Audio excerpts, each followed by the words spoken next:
नमस्कार, आप देख रहे हैं कुरुक्षेत्र। मैं हूं आपके साथ आलोक। सबसे पहले आज बात करेंगे डॉक्टर बी.आर. अंबेडकर के एक कथन की, जिन्होंने आरक्षण को लेकर के कहा था कि आरक्षण एक बैसाखी नहीं, एक सहारा है। लेकिन इस बयान को लेकर के उनकी दूरदर्शिता समझिए। जब संविधान बनाते समय जब आरक्षण का उल्लेख किया था तो उन्होंने 10 साल का इसका मेंशन किया था, और वो भी स्थायी रूप से नहीं किया था, सिर्फ और सिर्फ 10 साल का। और इसके पीछे उन्होंने साफ तौर पर यह तर्क भी दिया था कि 10 साल जिन लोगों को आरक्षण दिया गया, उन 10 सालों में एक बार पुनर्लोकन करना चाहिए और उनकी समीक्षा की जानी चाहिए कि उनको आरक्षण का कितना लाभ मिला।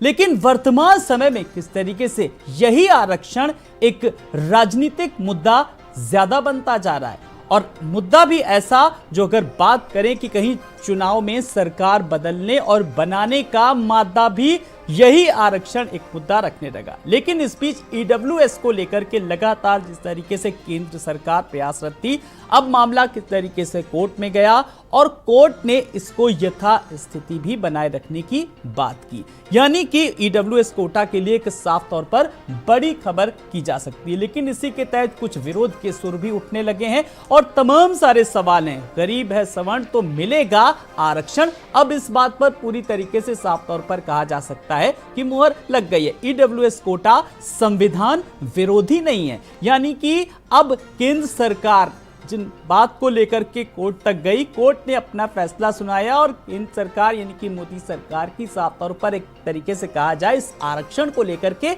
एक जीत भी हुई है।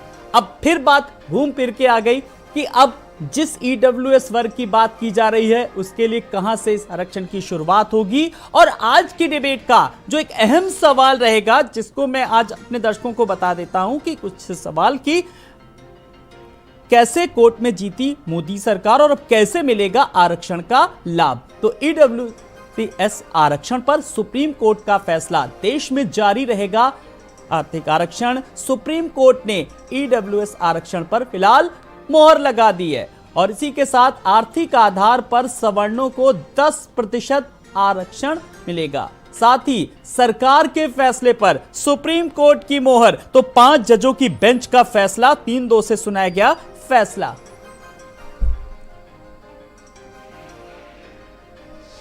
कांग्रेस का स्टैंड क्लियर है। कांग्रेस हर उस गरीब के आरक्षण के पक्ष में है जो गरीब है। ना कोई जाति देखती है, ना कोई धर्म देखती है। लेकिन जहां तक भारतीय जनता पार्टी की सरकार का सवाल है, अभी तक कहां थे? 2019 में पास हुआ था कानून, तब भी कांग्रेस पार्टी का सदन में स्टैंड क्लियर था। अब जब फिर चुनाव का समय आता है, तब भारतीय जनता पार्टी को आरक्षण, ईडब्ल्यूएस, गरीब याद आते हैं। लेकिन कांग्रेस पार्टी का सवाल है, आखिर रोजगार कहाँ है? आरक्षण तो है, रोजगार कहाँ है?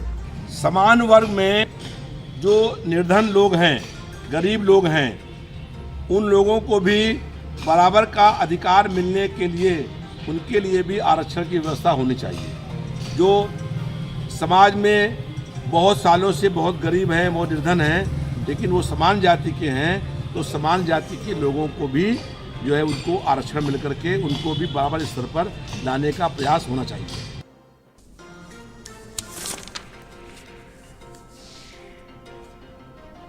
तो फिलहाल फैसले पर सीजेआई ने जताई असहमति और 3:2 का रेशियो रहा। ईडब्ल्यूएस आरक्षण पर सुप्रीम मोहर फिलहाल लग गई है। अब आगे की बात कहां से शुरुआत होगी और क्या सरकार ने एक सर्वे कराया था, कितने लोगों का आंकड़ा सरकार के पास है अगर ईडब्ल्यूएस की बात करती है। ऐसे तमाम सारे सवालों के जवाब लेंगे और एक स्वस्थ बहस कराने की कोशिश करेंगे। जल्दी से एक खास पैनल बुलाया है, आए हुए मेहमानों से अपने दर्शकों का तारुफ करा देते हैं। हमारे साथ मनोज यादव जी हैं, प्रवक्ता सपा। मनोज जी नमस्कार, बहुत बहुत स्वागत है आपका। आसिफ रिजवी जी हैं, प्रवक्ता कांग्रेस। आसिफ जी नमस्कार, बहुत बहुत स्वागत है आपका भी। प्रशांत वशिष्ठ जी हैं, प्रवक्ता बीजेपी। प्रशांत जी नमस्कार, आपका भी बहुत बहुत स्वागत करना चाहूंगा। और खास मेहमान आशुतोष बंसल जी हैं, जो कि अधिवक्ता हैं सुप्रीम कोर्ट के, दिल्ली से हमारे साथ जुड़े। आशुतोष बंसल जी नमस्कार, बहुत बहुत स्वागत है आपका। आशुतोष जी, आज मैं सवालों और जवाबों के सिलसिले को मैं आगे बढ़ाऊं, मैं सबसे पहले जरा आज इस जो फैसला आया है, जो कोर्ट ने सुनाया है, 3:2 का जो रेशियो रहा, मैं आपसे एक लेमैन के तौर पर एक बहुत आसान सी भाषा में जरा समझने की कोशिश करूंगा अपने दर्शकों के लिए और खुद भी।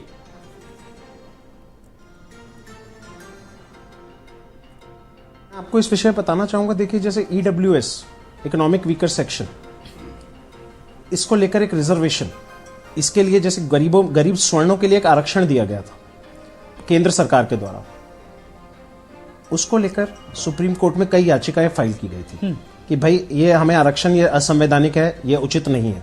मगर आज संवैधानिक पीठ, जो 5 जजेस की बेंच होती है, उसमें 4:1 से इस पर्टिकुलर उन जजमेंट्स को, उन जितनी भी प्ली फाइल करी गई थी, उनको डिक्लाइन कर दिया गया। उन्होंने कहा कि नहीं, ये बिल्कुल संवैधानिक है, इकोनॉमिक आधार पर, आर्थिक आधार पर भी आरक्षण दिया जा सकता है, और सरकार ने इस पर कोई भी ऐसी चीज नहीं करी जो संविधान के विरुद्ध में हो। आर्टिकल 14, आर्टिकल 15, आर्टिकल 16, इन तीनों के जो संविधान की जितनी भी ये चीजें आ रही हैं, उनमें से कहीं पर भी इनकी गरिमा को कोई ठेस किसी प्रकार से नहीं पहुंचाई जा रही है। मैं आपसे बोलना चाहूंगा कि देखिए, जिस प्रकार से इस जजमेंट में हम देख सकते हैं कि जो 4 जजेस थे, वो उनका 4:1 है ये रेशो, जो हमको समझना होगा। सिर्फ एक जस्टिस रविंद्र भट्ट थे जिनका ओपिनियन था कि ये असंवैधानिक है।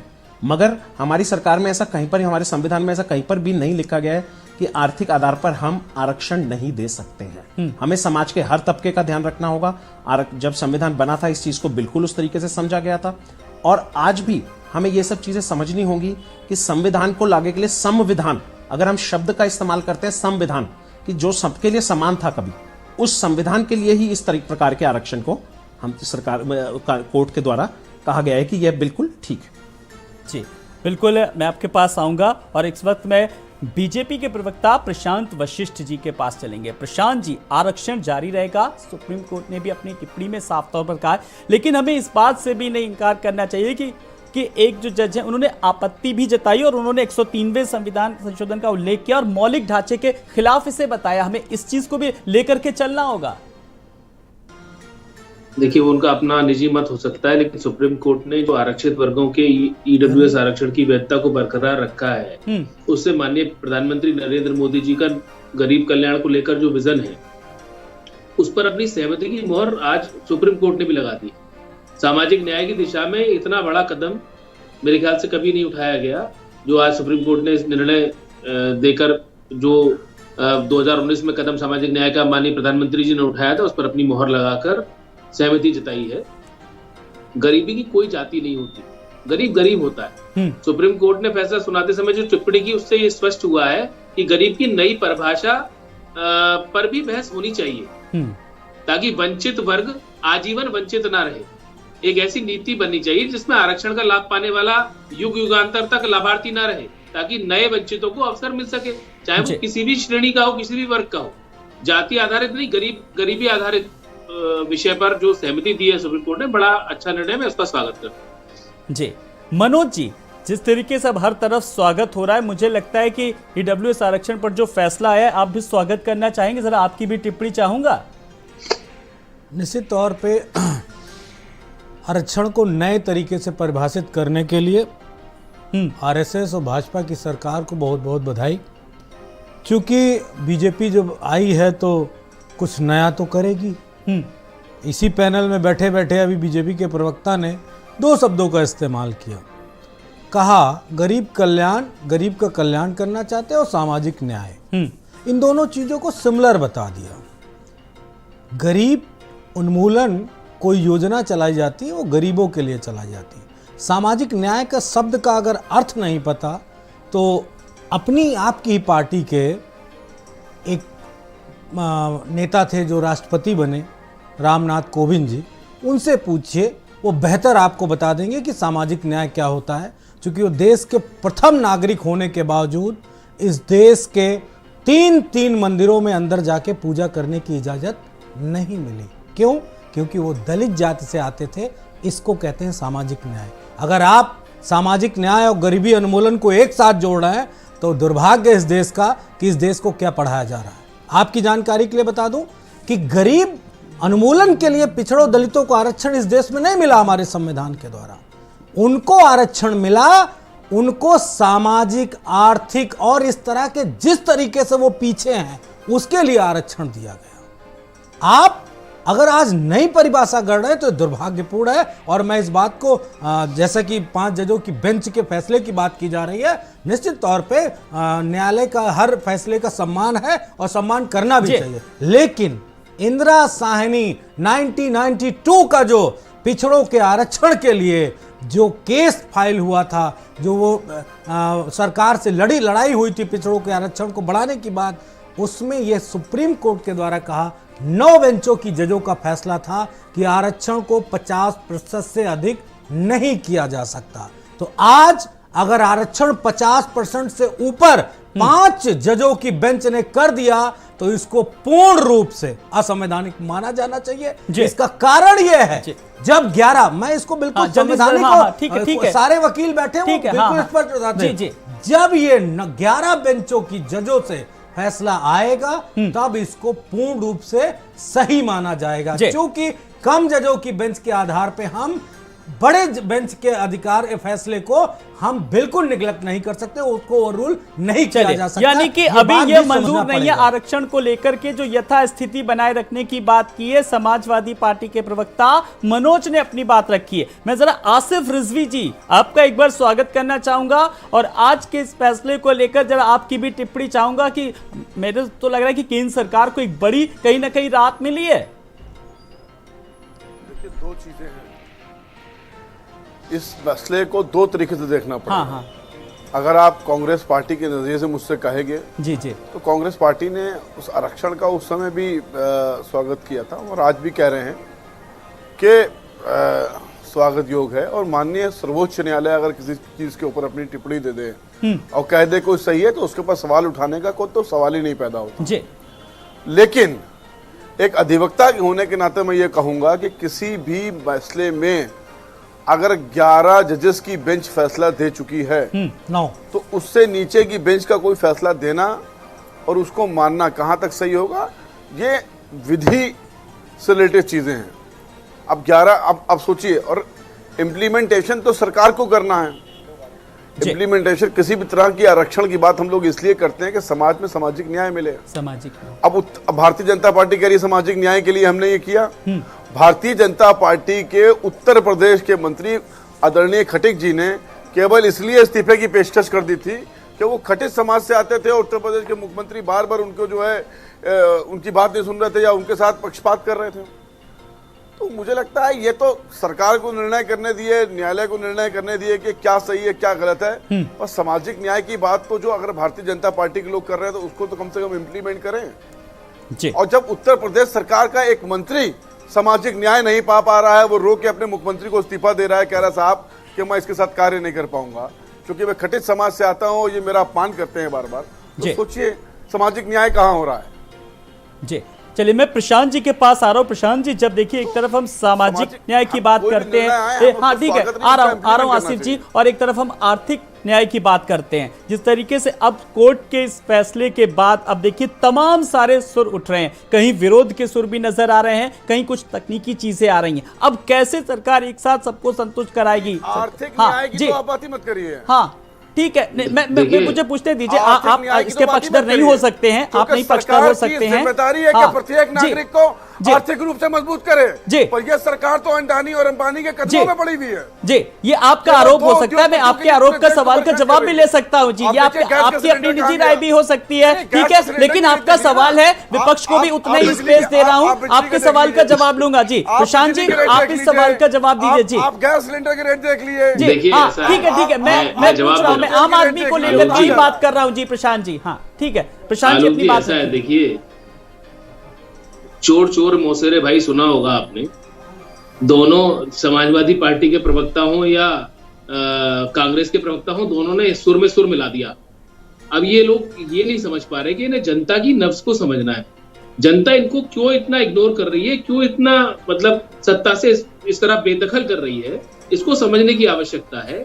इन दोनों में एक चीज कॉमन है, वंशवाद और जातिवाद की राजनीति दोनों पार्टियां करती है। भ्रष्टाचार में पे दोनों पार्टियां आमादा रही सदैव, ये सारा देश जान। आपके मंत्री इस्तीफा दे रहे हैं, उत्तर प्रदेश के सरकार में मंत्री ने सर मैं बोल रहा हूँ, मैं आपके बीच में बोल नहीं रहा था सर, एक एक करके सुनेंगे, मुझे लगता है फिर मैं आपके बीच में नहीं बोल रहा था। जाके अपने मंत्री से कहो भाई, मैं आपसे नहीं, आपके बीच में नहीं बोल रहा था। आज ये दिनेश कटिक जी ने जो इस्तीफा दिया या कुछ दिया उसके ऊपर डिबेट नहीं हो रही है। डिबेट का विषय अलग है। डिबेट का विषय है आर्थिक आरक्षण, जो आर्थिक रूप से गरीबों को आरक्षण दिया गया है उस पर डिबेट है। उस पर रही है ना, उसका जवाब देना पड़ेगा आपको। भारतीय जनता पार्टी तो सर्वे भवन्तु सुखिना पर काम करती है। सर्वे भवन्तु सुखिना, सबके सुख की चिंता करती है, न जाति न धर्म कुछ नहीं देखती, सबके लिए चिंता करती है। भारतीय जनता पार्टी की सरकार, चाहे माननीय मोदी जी की केंद्र में सरकार रही हो या माननीय योगी जी की प्रदेश की सरकार रही हो, दोनों सरकारों ने दिन रात गरीबों के उत्थान के लिए काम किया है, अंत्योदय के लिए काम किया है, पंक्ति में जो अंतिम व्यक्ति होता है उसके उत्थान के लिए काम किया है, कभी जाति वर्ग देखकर काम नहीं किया। तो इसलिए हम लोग तो सबकी चिंता करते हैं, सबका साथ, सबका विकास, सबका विश्वास और सबका प्रयास। हम तो इस प्रकार से काम करते हैं। आप लोग कहते रहिए, लेकिन चलिए उसके बावजूद भी फिलहाल क्यों विपक्ष सवाल उठा रहा है, इस पर भी मैं आऊंगा, मैं मनोज जी से जवाब दूंगा। लेकिन मैं आशुतोष बंसल जी, क्योंकि हमारा टॉपिक जो है यही ईडब्ल्यूएस कोटे के लिए से जुड़ी हुई जो आज कोर्ट का फैसला आया है, इसीलिए मैंने आज आपको खास अपने कार्यक्रम में इस डिबेट में कुरुक्षेत्र में आमंत्रित किया है। सर, मैंने जो लेकर के 3:2 की जो बात चल रही थी, तो इसी के साथ साथ जो सवाल आ रहा था सर कि 103वें संविधान संशोधन को लेकर के मौलिक ढांचे के खिलाफ भी बताया गया है, तो अब इसको किस नजरिए से देखा जाए, क्योंकि 3:2 का 3 लोग तो पक्ष में, फिलहाल एक लोगों ने अपनी असहमति भी जताई है। इसी नंबर पे पैच कर दिया, मेरे नंबर पे पैच कर दिया। जी, इस विषय में मैं कहना चाहूंगा कि मौलिक ढांचे को कोर्ट का ओपिनियन, कोर्ट का भी मेजॉरिटी बेंच का जो ओपिनियन का रहा और जो मेरा निजी ओपिनियन है, इसमें कहीं से भी संविधान का किसी प्रकार से विरोध नहीं होगा। मैं बार बार इस शब्द पर गौर देना चाहूंगा कि हमने कहा संविधान, जो विधान सबके लिए समान है, जो हमें सबको एक समकक्ष लाना है, सबको एक स्तर पे लाना है, इसीलिए इस संविधान को लागू किया गया। और मैं आपके इस विषय को लेना चाहूंगा, जैसा आपने कहा कि कुछ विरोध हुआ, मैं इस विषय को बिल्कुल मान सकता हूं कि कुछ जजेस का इस पर ओपिनियन था कि भाई ये उतना बेहतर नहीं है या इसको इस तरीके से इंप्लीमेंट नहीं किया जाना चाहिए था, तो उनके पक्ष में भी आप देखेंगे बाकी जो जजेस हैं उन्होंने मेंशन किया, और चीफ जस्टिस का ओपिनियन इस पे बिल्कुल ये रहा कि आर्टिकल 14 इक्वालिटी बिफोर लॉ, इन सब पर कहीं पर भी हमारा उल्लंघन नहीं हुआ है किसी चीज का। जी, तो बिल्कुल जिस तरीके से एक समाज ने कहा आरक्षण जो है वो अनंत काल के लिए ठीक नहीं है, कुछ ऐसी भी इस तरीके से टिप्पणियां आई, इसलिए मुझे आशुतोष जी आपसे सवाल करना पड़ रहा है। मैं इस विषय पे ये भी कहना चाहूंगा, देखिए अगर हम सामने रामायण देखिए तो उसमें दिखाया था भगवान श्री राम के साथ निषाद राज गुह पढ़ते थे। हमारे समाज में कभी भी किसी प्रकार का विभाजन नहीं था। कालांतर में मुगलों के, अंग्रेजों के आने से इस तरीके से चीजें बनती चली गई कि समाज में एक प्रकार से विभाजन हुआ। पर ठीक है, जिनके साथ जो अन्याय हुआ था उन्हें भी रिजर्वेशन मिल रहा है, और आज जो आर्थिक रूप से कमजोर वर्ग है स्वर्ण समाज में, उसे भी आरक्षण मिल रहा है। सुप्रीम कोर्ट का यह मानना है कि ऐसा होना चाहिए। जी, चलिए मनोज जी, अगर जो देखिए सर ने भी कहा कि अगर एक कमजोर समाज है उसको कुछ चीजें अगर उनको मिल रही हैं तो उनका विरोध क्यों है, बल्कि आपको तो सहमति दिखानी चाहिए। कोई विरोध नहीं है। हाँ। और मैं अनुरोध करूंगा कि जो सवाल विपक्ष के द्वारा किए जाएं, उन पे सरकार जवाब दे। मैंने महामहिम के बारे में सवाल पूछा और उस पर बीजेपी की टिप्पणी नहीं आई, तो उसको मैं ये समझूंगा उन्होंने एक्सेप्ट कर लिया कि हाँ उनके द्वारा ये किया गया और वो उसकी आवाज़ नहीं उठाएंगे, सामाजिक न्याय की लड़ाई नहीं लड़ेंगे। धन्यवाद आपका। मैं आता हूँ, जब आया था ईडब्ल्यूएस, सरकार लाई थी लोकसभा में पारित करके, राज्यसभा में पारित करके, अगर आप लाना चाह रहे थे तब भी हमारे सवाल थे और आज भी हमारे सवाल है। आप आरक्षण की बात करते हैं, पिछड़ों को अगर आरक्षण मिला तो पिछड़ों को आरक्षण ऐसे तो मिल नहीं गया। पिछड़ों को आरक्षण मिलने में मंडल कमीशन बना, मंडल कमीशन से पहले कालेसर कमीशन बना। इन कमीशन में कितनी सारी चीजों का अध्ययन किया गया, कितने 3200 3300 जातियों पे अध्ययन किया गया।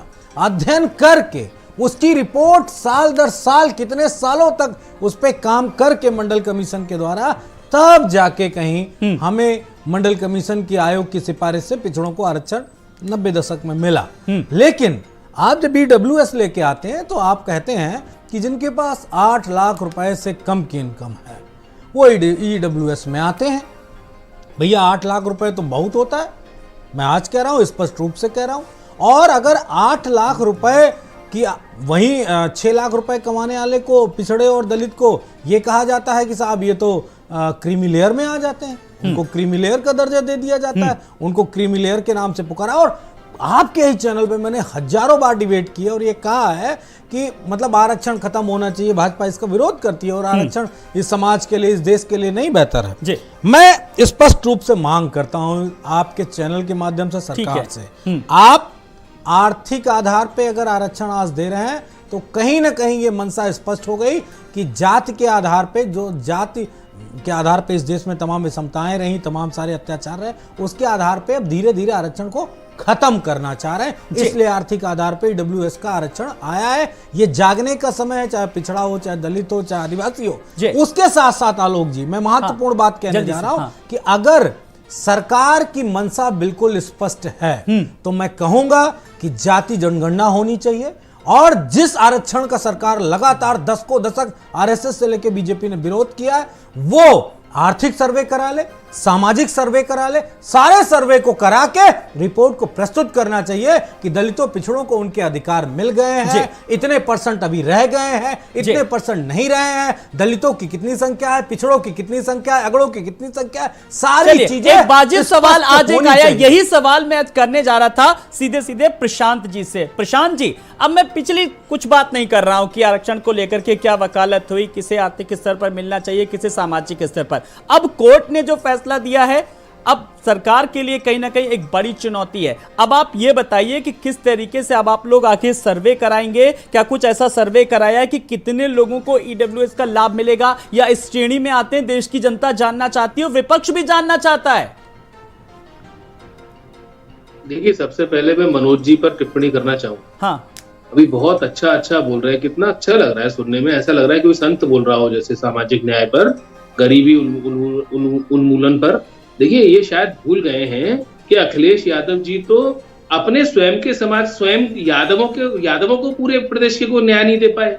अखिलेश जी तो केवल मैनपुरी, एटा और यही फंसे रह गए। इन्हीं लोगों को हम पूरे समाज की बात कर रहे हैं कि आप एक पर्टिकुलर पार्टी और एक क्षेत्र की बात कर रहे हैं। यहाँ पे बैठ कर ये सामाजिक न्याय की बात किस पे करना चाहते हैं? डिबेट हो रही है आरक्षण पे, जितनी टिप्पणी आप पर्टिकुलर एक पार्टी, एक व्यक्ति पे नहीं डिबेट कर सकते हैं। यहाँ पर बैठकर कर रहे हैं, ये बहुत दुर्भाग्यपूर्ण है। दुर्भाग्यपूर्ण ये कि आप दो पार्टियों को चोर चोर कहते हैं। आपको अगर इतना प्रॉब्लम है, आप अगर इतने ही समझदार व्यक्ति हैं तो दो पार्टियों को चोर चोर कहने की भारतीय जनता पार्टी आपको मूल रूप से बताना चाहिए कि हम हमारी पार्टी क्या करना चाहती है। मेरे सवाल है, आप जवाब दीजिए। सिद्धांत पर पंडित दीनदयाल उपाध्याय जी ने अंत्योदय का सिद्धांत दिया, उस पर भाजपा पूरी तरह से उस पर काम कर रही है।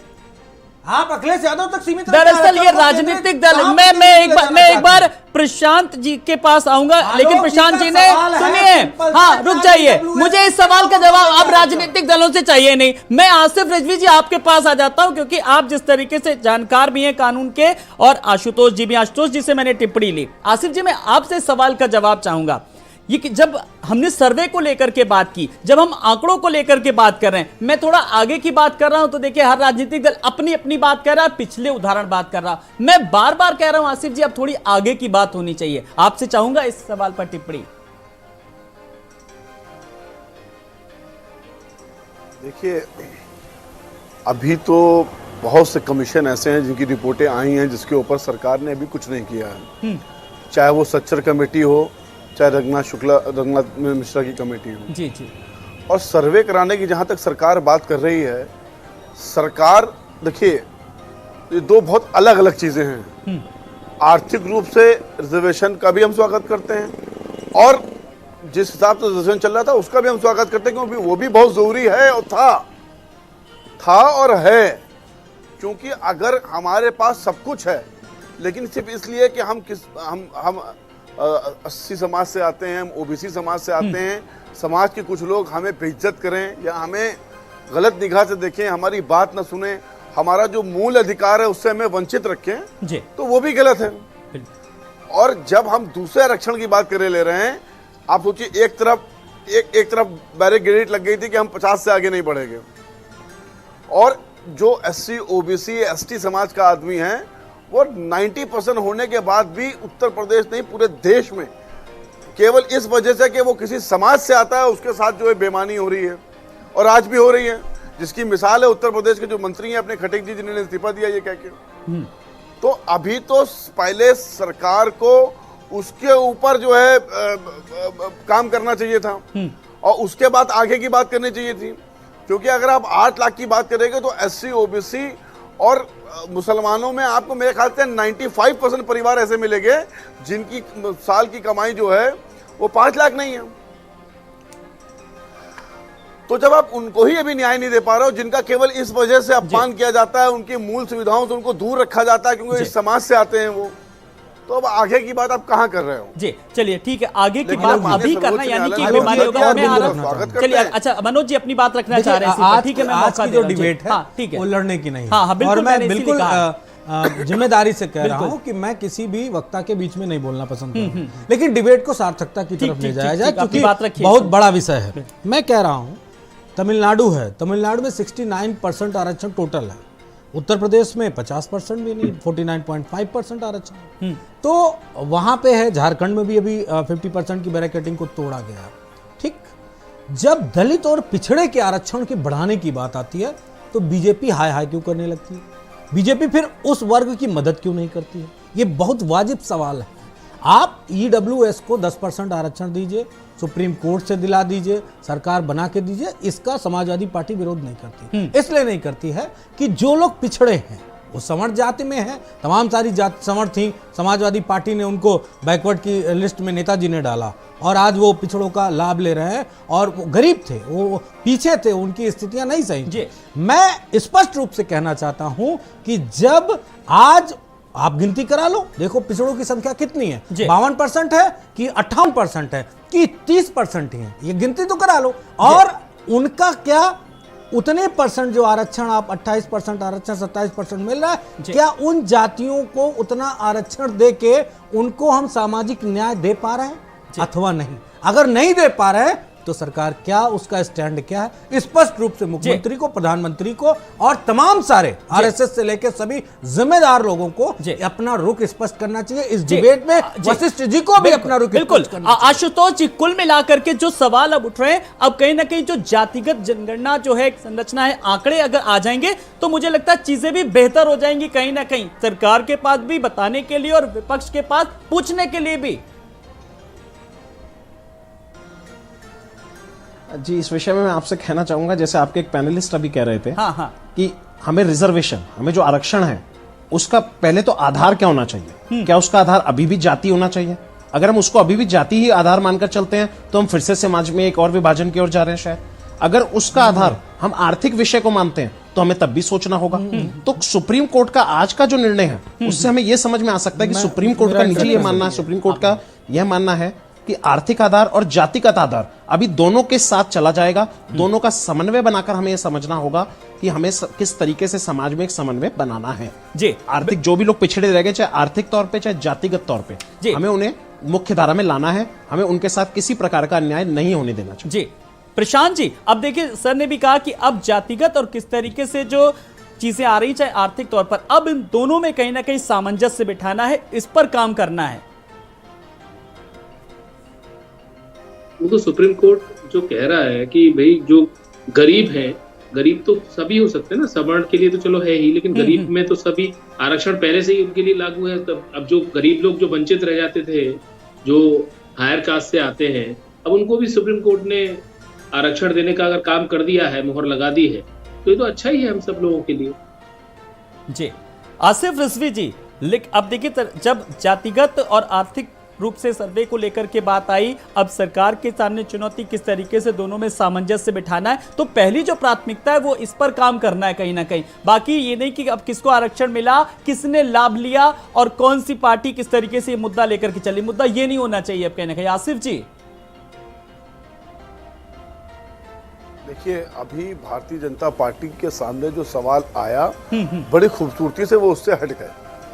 मेरे कहने का मतलब है, इस देश में अगर 60% ओबीसी है और उसके बाद 40% मान लिए, जो है मैं मान रहा हूँ 40% ओबीसी है और 40% एससी है, और उनको आप रिजर्वेशन दे रहे हैं 28%, और जब आप उनका सर्वे कराएंगे तो वो 98% जो हैं वो आर्थिक रूप से पीछे हैं। तो एक तो वो आर्थिक रूप से पीछे हैं, दूसरे पे आ जाइए आप, दूसरी समस्या ये है कि जब उनको सामाजिक तौर से सामने बैठना पड़ता है तो क्योंकि वो एससी समाज के हैं और ओबीसी समाज के हैं तो भी उनको इसलिए पीछे कर दिया जाता है क्योंकि वो एससी और ओबीसी समाज के हैं। तो सरकार की पहली प्राथमिकता वो होना चाहिए था। तो सादा कमजोर है ना, अगर कहीं पानी पीने की बात आएगी जो प्यासा मर रहा है उसको पहले पिलाएगी ना, उसको नहीं पिलाएगी जिसको केवल प्यास लग रही है। तो इसका तरीका क्या है? इसका तरीका होता है किसी भी चीज को लेकर सर्वे कराना, किसी को लेके कमेटी बनाना।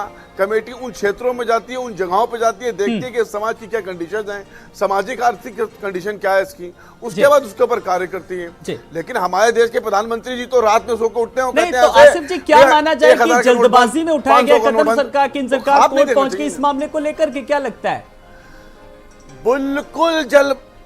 बिल्कुल जल्दबाजी में उठाया गया कदम है ये। आपने ना ही कोई कमेटी बनाई, ना ही उस कमेटी ने कोई सर्वे किया, ना ही आपने जातियों के बीच में जाके जहां उनके इलाके हैं उसको समझा कि क्या समस्या सामने आ रही है। आप सोचिए एक एससी और ओबीसी समाज का आदमी जो पढ़ लिख के प्रोफेसर बनने के बाद एक अच्छी नौकरी पे आ जाता है, उसके बाद भी अगर उसको बेइज्जत किया जाता है तो इसका मतलब सामाजिक न्याय कहाँ मिल रहा है? अब प्रशांत जी बड़ी जिम्मेदारी के साथ जिसके किस तरीके से सवाल उठ रहा है, सरकार लगातार ईडब्ल्यूएस के लिए काम कर रही है, जो पिछड़े हैं उनको मेन स्ट्रीम में लाने के लिए लगातार कोशिशें कर रही है, उसके बाद भी ये कदम कहा जा रहा है, कोर्ट तक ने टिप्पणी कर दी, अपना फैसला दे दिया, मोहर लगा दिया, उसके बावजूद भी किस तरीके से विपक्ष सवाल उठा रहा है, तो विपक्ष को कैसे माकूल जवाब देंगे प्रशांत जी? देखिए, विपक्ष को जवाब देने की आवश्यकता हमें नहीं है, जनता दे रही है, निरंतर दे रही है। 2014 में दिया जवाब, 17 में दिया, 19 में दिया, 22 में दिया, लगातार इनके मुंह पर तमाचा लग रहा है जनता के द्वारा और इनको शर्म आती नहीं है। क्या करें भाई? देखिए, झूठ बोल रहा है, टीवी पर बैठकर कुछ भी बोलते रहिए, तो ये तो लगातार झूठ बोल रहे हैं, इसका जवाब देना भाई जनता दे रही है लगातार जवाब। जनता के साथ भाई परिणाम आ रहा है कि नहीं आ रहा है? उत्तर प्रदेश में अगर जैसा ये कह रहे हैं इस प्रकार से भारतीय जनता पार्टी की सरकारें काम कर रही हैं, तो किस प्रकार हम ऐसे इतने बहुमत से जीत कर आ रहे हैं हर जगह? क्यों उत्तर प्रदेश में ये कांग्रेस का सफाया हो गया? झूठ बोल रहे हैं। समाजवादी पार्टी का कर्नाटक में सफाया हो आपकी गया? सरकार नहीं बनी, मध्य प्रदेश में आपकी सरकार नहीं बनी, चुनाव आपने ईडी और ओबीसी का, ईडी और सीबीआई का दुरुपयोग किया आपने। भाई क्यों 35-40 हजार वोटों से हारे हैं बुरी तरह? और आप केवल समाज को बांट के इनको कहते रहिए कुछ भी, और तो इनकी बात का जवाब तो जनता दे रही है, जनता देखती रहेगी। अब देखिए जनता की बात करें, देखिए मनोज जी के पास आ रहा, मनोज जी देखिए अभी, लेकिन अब आप लोग जैसे अभी उपचुनाव में लखीमपुर के इनको ये हक नहीं है बोलने का, ये झूठ बोल रहे हैं। ना तरीके से बूथ कैप्चरिंग इस तरह से झूठ नहीं चलेगा। आप लोग इलेक्शन मध्य प्रदेश में बनी सरकार को नहीं गिराया, महाराष्ट्र में भी सरकार को गिराया, झूठ बोल रहे हैं। मनोज जी आप सच बता दीजिए ना भैया। देखिए, राजनीति में अराजकता, भ्रष्टाचार और अशिष्टता और अहंकार का जो परिचय अखिलेश यादव जी ने दिया है, उसके बारे में सत्य बताइए। आप बताइए ना सत्य, आप क्यों नहीं बताते? बिसाड़ा कांड के बारे में हो गया, क्या किया था? बिसाड़ा कांड में सरकार थी, पत्रकार चलिए अब आप लोगों ने बात कह दी भाई, अब विपक्ष पर सवाल उठे तो विपक्ष को जवाब देने का मौका भी मिलेगा। चलिए अब मनोज जी को सुनिए, इतने सारे सवाल विपक्ष के देखी दा दिए। चलिए मनोज जी अब आपको सुनेंगे। जी मैंने जो प्रॉमिस किया है मैं किसी के बीच में नहीं बोलूंगा, तो नहीं बोलूंगा। और मैं सबको बराबर से मौका दे रहा हूँ। इतना तो आरक्षण का लाभ मैं ले ही चुका हूँ कि कितना आरक्षण के जरिए किस हद तक कहां पे कैसे बोलना है वो लाभ मैं ले चुका हूं।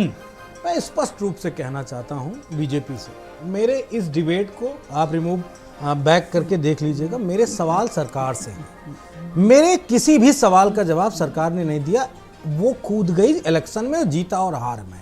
अगर किसी चीज का न्याय हार जीत का हो, सपोज करिए मैं एक एग्जाम्पल क्रिएट करता हूं, मैं प्रशांत जी को जाऊं और गोली मार दूं और कहीं उपचुनाव हो रहा हो और उपचुनाव में जीत लूं हमारी पार्टी, तो क्या ये न्याय होगा क्या कि प्रशांत जी को मार दिया और हम उपचुनाव जीत गए तो प्रशांत जी के साथ न्याय हो गया, जनता ने न्याय कर दिया? यानी कि जनता ने हमको इनकी हत्या के बाद भी हमको चुनाव जिता दिया तो ये जस्टिस हो गया, प्रशांत जी के साथ जस्टिस नहीं हुआ। ये शब्द कह के कुछ और भी उदाहरण दे सकते थे? नहीं, मैं बहुत दिल में लगेगा इसलिए उदाहरण दे रहा हूं, दिल में लगेगा। मैं स्पष्ट रूप से कहता हूं, मैं निर्जीव उदाहरण किस बैकग्राउंड से आते हैं, बोल लेने दीजिए। प्रशांत जी ने उदाहरण में आप डिबेट कराएंगे? नहीं, उदाहरण आप इतना गंदा उदाहरण देंगे किसी के उनके घर वाले सुन लेंगे तो कैसा लगेगा? आप आरक्षण की बात कर रहे हो, किसी की जिंदगी की बात कर रहे हैं, आप उदाहरण कैसे दे रहे हैं। आप ऐसे उदाहरण मत दिया करिए, आप ऐसे उदाहरण मत दीजिए। ऐसा उदाहरण अगर दिया है आपने तो आप टिप्पणी भी लीजिए, आप टिप्पणी भी लीजिए। इस तरीके के उदाहरण मत दीजिए। जन्म मृत्यु से मत किसी को ऐसे जोड़िए, मत किसी को जोड़िए। बहुत सारे उदाहरण है। अगर आपके पास शब्दावली अगर कम है, आपकी सोच अगर कम है, सीमित दायरे में इस तरीके का उदाहरण मत दिया करिए। जी हाँ, क्या 1 मिनट? अब हमारी बात जी हाँ बताएं जी।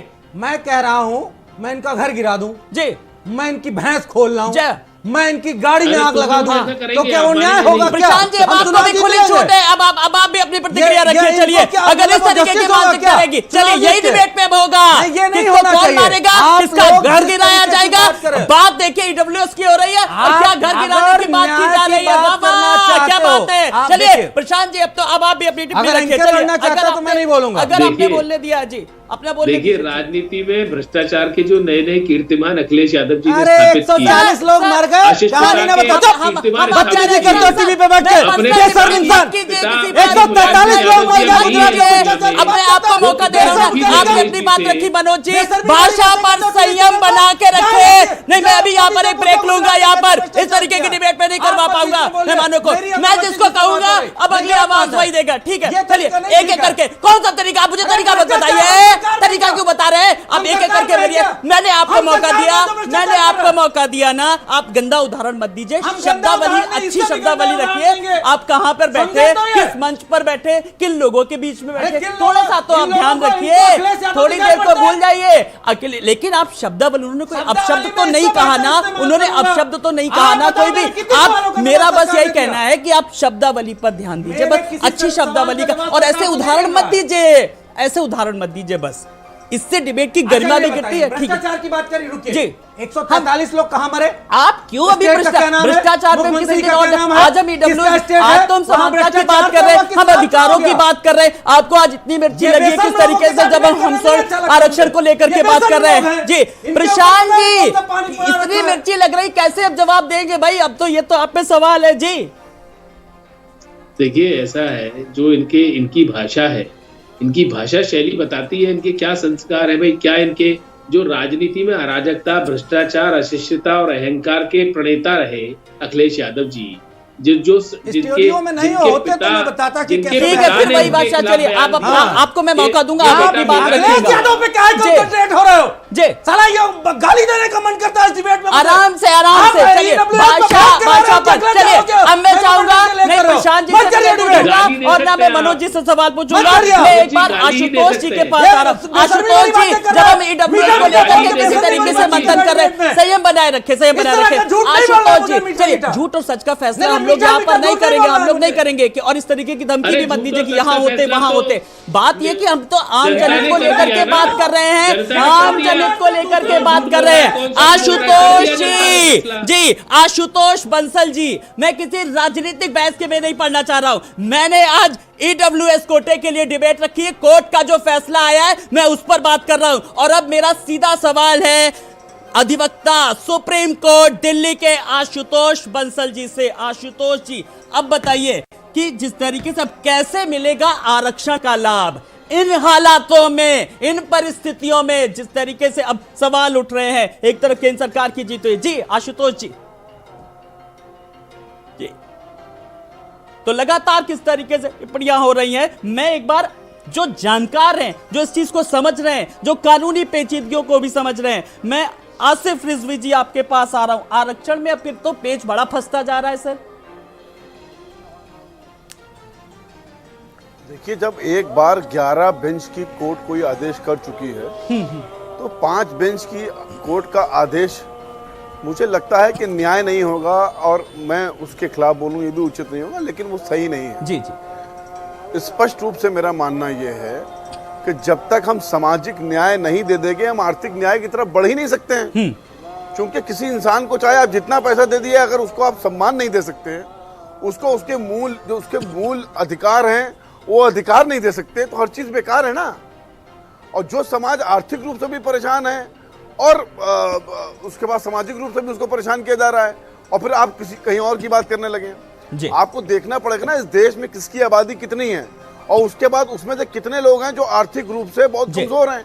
फिर आप बात करेंगे ना। चलिए तो ये जब मुद्दे तक की बात आपने हो रही गणना है। ही चलिए नहीं कराई- आसिफ जी, आपने बहुत अच्छी बात कही। मैं एक बार फिर से जरा मनोज जी आपके पास आ रहा हूं, मैं अपने मुद्दे पर वापस आता हूं। देखिए सारी चीजें किसकी सरकार में क्या हुआ, मैं बराबर कह रहा हूं। जैसे कि आसिफ जी ने भी कहा, पहले सामाजिक न्याय की जरूरत है, फिर आर्थिक न्याय की कहीं ना कहीं जरूरत है। मनोज जी देखिए, हम अगर भ्रष्टाचार पर डिबेट करानी तो जिस दिन मर्जी उस दिन रखा जी जी, तो हम आएंगे, आंकड़ों के साथ आएंगे। जी जी, लेकिन मैंने अपनी गंभीरता को, इस डिबेट की गंभीरता को पहले ही कह दिया जी कि हम किस पे डिबेट कर रहे हैं। हाँ। ईडब्ल्यूएस पे समाजवादी पार्टी का विरोध नहीं है। हाँ। गरीब ब्राह्मण, गरीब ठाकुर, गरीब बनिया, गरीब अग्रवाल, किसी पे हमारा विरोध नहीं है, क्योंकि समाजवादी पार्टी लड़ाई ही गरीबों की लड़ती आ रही, किसानों की, दलितों की, मजदूरों की। इसमें किसी तरीके का कोई संशय नहीं। हो सकता है हमारी इसी तरह की विचारधारा कांग्रेस की, इसी तरह बीजेपी की, सबकी अपनी अपनी तरीके हो सकते हैं।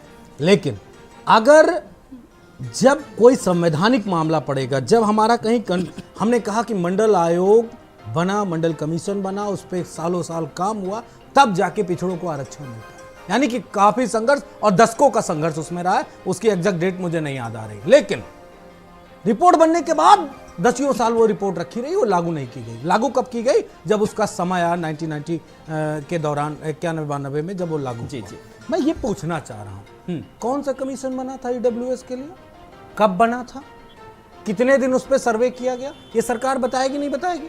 और हम जानना इसलिए चाह रहे हैं कि ऐसा तो नहीं कि कोई वो गरीब ब्राह्मण का बेटा, किसी गरीब बनिए का बेटा जो आज भी मजदूरी कर रहा है, 8 लाख तो छोड़ो, वो साल का 1,20,000 भी नहीं कमा पा रहा है, वो कहीं उसका बेटा पढ़ पा रहा है, पढ़ के आगे आ पा रहा है अथवा नहीं आ पा रहा है? या 8 लाख के आपने जो बैराकेटिंग को बना दिया कि 8 लाख तक की जिसकी हो, उसमें जैसे कि मैं उदाहरण देके बता रहा हूं, पुरानी सरकार के बेसिक शिक्षा मंत्री थे, आपको याद होगा, उन्होंने अपने भाई को ईडब्ल्यूएस कोटे से प्रोफेसर बना दिया था। अब वो अगर न्याय है, वो ईडब्ल्यूएस के सही दावेदार थे, तो फिर ये दुर्भाग्य है। बीजेपी ईडब्ल्यूएस में गरीब ब्राह्मण का आरक्षण खा के मंत्री के भाई को अगर आरक्षण दे रही थी, तो यह अन्याय है। इसको मैं आर्थिक आधार पे नहीं मैं सही मान रहा हूं। तो ये सरकार तय कर ले, बहुत जल्दबाजी में है राजनीति। अच्छा चलिए ठीक है, अब आप ये सरकार को तय करना है, सरकार की जिम्मेदारी है। प्रशांत जी, जब सरकार की जिम्मेदारी की बात आ रही है, सरकार भी तो कुछ आंकड़ों के साथ, कुछ मुद्दों को लेकर के अब कोर्ट पहुंची होगी, जो कोर्ट ने फिलहाल अपना फैसला सुनाया, जिसे कहा जा रहा है कि केंद्र सरकार की जीत है। आपसे जानना चाहेंगे जरा प्रशांत जी।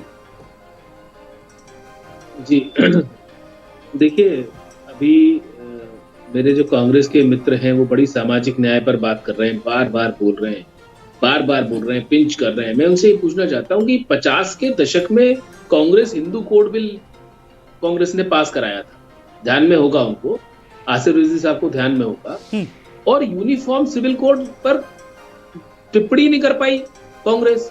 तो ये कैसा सामाजिक न्याय था जहां पे एक वर्ग विशेष के लिए कांग्रेस करती रही? गुजरात में मंदिर में दर्शन करने राहुल गांधी चले गए, उन्हें माफी मांगनी पड़ी अपने यहाँ बुलाकर। ये किस प्रकार का सामाजिक न्याय की बात थी, वो मुझे बताएंगे आसिफ रिजवी साहब? मैं उनसे जानना चाहता हूँ पहले, उसके बाद में सर पहले जो मैंने आपसे सवाल किया था, आप उसका जवाब दे दीजिए, फिर आसिफ जी से भी मैं सवाल पूछ लूंगा। जी, सर्वे को लेकर के। जी नहीं, मैं दे दूंगा जवाब अगर मुझे मौका मिलेगा। ठीक है, मैं आपके पास आऊंगा। जरा मैं पहले प्रशांत जी से काउंटर सवाल करना चाह रहा हूं, क्योंकि लगातार ये सवाल उठ रहे हैं।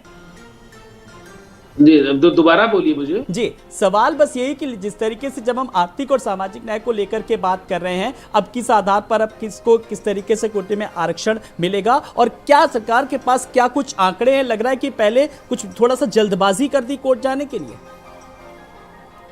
कोई जल्दबाजी नहीं की। देखिए, उसमें कोर्ट का अगर निर्णय हमारे विपक्ष में आता, हाँ, तो समझ में आता, तो आप कह सकते थे कि जल्दबाजी कर दी, नहीं करना चाहिए था।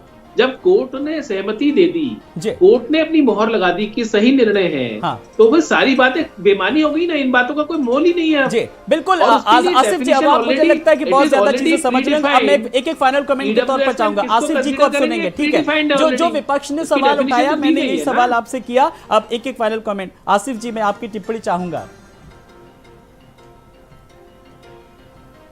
देखिए, अभी हमारे आदरणीय मित्र ने कहा कि राहुल गांधी जी को माफी मांगनी पड़ी, तो पहले तो मैं ये बता दूं कि कांग्रेस के लिया गया कोई भी पड़ी नहीं कहा मैंने। निर्णय किसी के ऊपर आसिफ थोपा साहब, नहीं जाता है। आसिफ साहब बराए मेहरबानी सुन अरे लीजिए। सुन लो भैया, कहे दर्द हो रहा है, बोलने दो ना मेरे भाई, तो आप ही बोल लो फिर। आसिफ भाई मैं बता रहा हूं, आप बोले थे सुन मैं लेंगे, चुप आप आपकी आसिफ जी बात को सुन ना, लेंगे जवाब एक एक सुन लो करके। ना। जी मैंने आपको पूरा मौका हम दिया। जान रहे हैं कि आपको राहुल गांधी से लग रहा है। राहुल राहुल गांधी से तो मोदी जी कर रहे हैं आजकल, ख्वाब में आ रहे हैं उनके वो, तो आपकी क्या बात है ना, आप परेशान ना हो। पूरी भारतीय जनता पार्टी की सरकार और उसके मंत्री सुबह से लेकर शाम तक केवल इस पे काम कर रहे हैं कि राहुल गांधी की हम कैसे किस तरह से राहुल गांधी को जो डैमेज करने के बारे में सोच रहे हैं। अरे भाई देश को आगे बढ़ाने के बारे में सोचो, रोजगार देने के बारे में सोचो, ये क्या सोच रहे हो आप लोग? क्या इसी के लिए सरकार बनी है? देश की जनता ने इसीलिए आपको सत्ता मिलाए हो? अच्छा सुन लीजिए, जल्दी से। आपने कहा कि कांग्रेस पार्टी जो है वो इस चीज से भाग रही है। हम भाग नहीं रहे हैं, हम देश के प्रत्येक व्यक्ति को आपस में चर्चा करने पर और इसीलिए देश को यूनाइट करने के लिए भारत जोड़ो यात्रा पे हमारे नेता निकले हैं। वो बता रहे हैं कि पूरा देश एक साथ होकर देश के प्रति योगदान पे अपनी भूमिका निभाए जो जोड़ने की जरूरत पड़ी। चलिए फिलहाल अगर जोड़ने की बात की जा रही तो हम सब लोगों को तो उसमें सहयोग करना चाहिए, सीधी सी बात है। अब हम बात तोड़ने की क्यों करें, सीधी सी बात है। मनोज जी एक फाइनल कमेंट आज के डिबेट का जल्दी से मैं आपसे भी चाहूंगा, जल्दी से आज के राहुल गांधी के डर के मारे जल्दी से। अब सब सुनेंगे, मनोज जी को सुनेंगे भाई, पक्ष विपक्ष दोनों को अपनी बात रखने का पूरा मौका दे रहा हूं मैं, जल्दी से। ठीक है आसिफ जी, मनोज जी को जल्दी से सुनेंगे, समय बहुत कम है, मुझे भी कमांड मिल रहा वाइंड अप करने का। जी निर्णय पे स्पष्ट रूप से कहना है कि वो 9 सदस्यीय बेंच का फैसला था, इंदिरा गांधी साहनी का जो वो आया था फैसला, और उसको 5 सदस्यीय बेंच से नहीं तोड़ा जा सकता। अगर इस सरकार को और माननीय सुप्रीम कोर्ट को उस फैसले को ओवर रूल करना है तो 11 सदस्यीय बेंच का फैसला जिस दिन आएगा उस दिन उसको सही माना जाएगा। अन्यथा मेरे ख्याल से जो जानकार हैं संविधान के और तमाम सारे वकील, तमाम सारे संगठन दल इस पे रिव्यू पिटीशन डालने का काम करेंगे, ऐसा मुझे और पूरी इसकी शुरुआत भी अब कहां से होगी रिव्यू पिटीशन की। एक सवाल में फाइनल कमेंट, आशुतोष जी आप क्या मुझे सुन पा रहे हैं क्या? आशुतोष जी, चलिए आशुतोष जी तक लगता है मेरी आवाज नहीं पहुंच पा रही है। मैं जी आशुतोष जी अगर आप सुन पा रहे हैं मुझे? हाँ जी बिल्कुल जी, जल्दी से एक सवाल, कुल मिलाकर के आरक्षण का मुद्दा जो रहा, बड़ी बात यह है कि ये उस जिस वर्ग के लिए शुरू किया गया उसके उत्थान के लिए कम, ये राजनीतिक मुद्दा कहीं ना कहीं ज्यादा बन गया। जी आशुतोष जी एक फाइनल कमेंट जल्दी से। मैं एक समय पर इस पर बोलना चाहूंगा कि एक समय जो भी बिल्कुल किया गया था उस सामाजिक तबका है उसके उत्थान के लिए किया गया था, मगर आज इसका जिस प्रकार से राजनीतिकरण, जिस प्रकार से इसका राजनीति के लिए इस्तेमाल किया जा रहा है जी, तो वो एक पीड़ादायक चीज हो रही है। और हमें ये समझना होगा कि आज माननीय सुप्रीम कोर्ट ने जो फैसला दिया है उस फैसले का सबको स्वागत करना चाहिए, सब दलों को राजनीति से बिल्कुल सबको स्वागत करना चाहिए कोर्ट के इस फैसले का। बहुत बहुत शुक्रिया आशुतोष बंसल जी, प्रशांत जी आपका भी, आसिफ रिजवी जी आपका भी, मनोज जी आपका भी बहुत बहुत शुक्रिया। तो ईडब्ल्यूएस कोटा के लिए जो बड़ी खबर फिलहाल यही है कि ईडब्ल्यूएस कोटा के खिलाफ कौन था, लेकिन अब शुरुआत कहां से होगी और अगर विरोध है तो किस बात को लेकर के चर्चा इस पर भी होनी चाहिए। नमस्कार।